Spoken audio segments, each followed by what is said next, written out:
Queridos compatriotas, en mi gobierno habrá espacio para todos, para que crezcamos todos. La verdad es que necesitamos tanto de la minería como de la agricultura.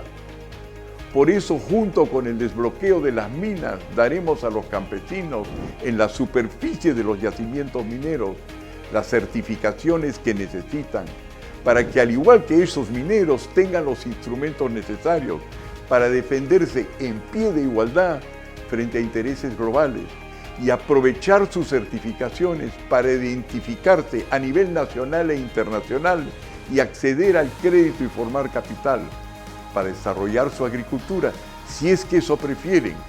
No habrán exclusiones. Sabemos cómo hacer eso. Sabemos.